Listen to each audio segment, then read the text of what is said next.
Šīs sezonas jaunums Extreme 5 Pro. Principā tas ir jau esošais kostīms Extreme 5, zināmais, tikai ar dažiem uzlabojumiem. Tāds redzamākais un jūtamākais droši vien priekš lietotāji būs magnētiskās fiksatori priekš klapēm, priekšējām, arī kabatām, visām. Tas ir tāds, pirmais, ko pamanīs.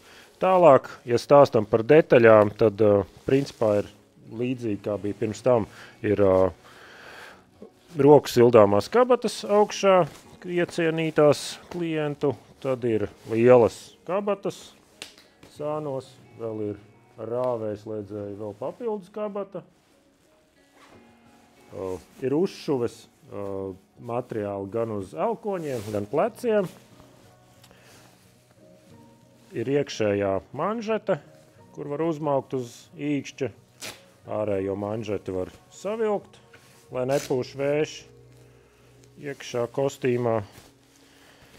Tad tālāk ir liels, masīvs priekšējais rāvējslēdzējs, kurš ir atverams no abiem galiem pie nepieciešamības. Un vēl, ja par ārējo jaku, tad iekškabatas. Savalkama vidusdaļā ir vēja un sniega, tā saucamā aizsarga svārciņi. Otrā pusē ir kabata no sieta priekš cimdiem. Kad viņus nelieto ielikt iekšā, viņi ļoti labi paliek siltumā un izžūst ātrāk.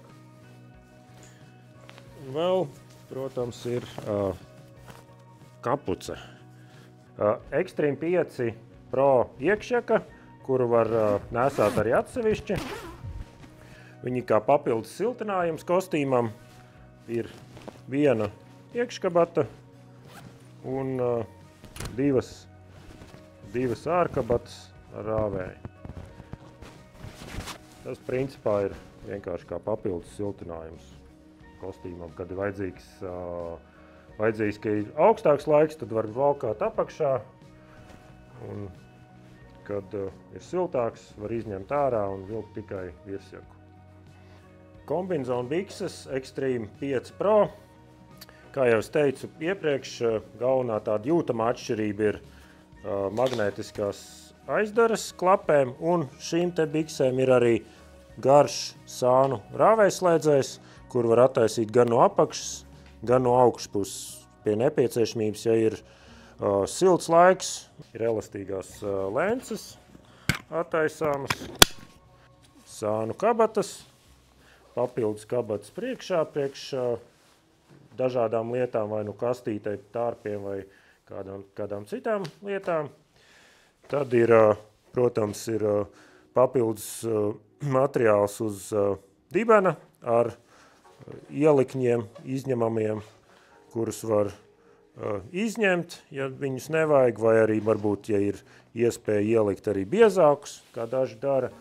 Tādi paši ielikņi ir arī uz ceļiem, lai var ērti un silti arī makšķerēt tupot uz ceļiem. Ir elastīgs augšdaļa, lai pieguļ labi kostīms pie ķermeņa, un, kā jau es teicu, apakšā ir atverams rāvējslēdzējs, lai vieglāk ir uzvilkt uz zābakiem. Šis kostīms ir principā paredzēts maksimāli nopakojoties, uzvalkot arī iekšjaku līdz -45 grādiem, bet, kā jau es teicu, izvelk ārā jaku, var arī, protams, komfortabli justies arī siltākos laikapstākļos. Parametri ārējiem materiālam ir 12,000 ūdens izturība un 8,000 elpotspēja. Galvenais jau tas, ka viņš ir mitruma izturīgs, ūdeni iztur un ļoti silts.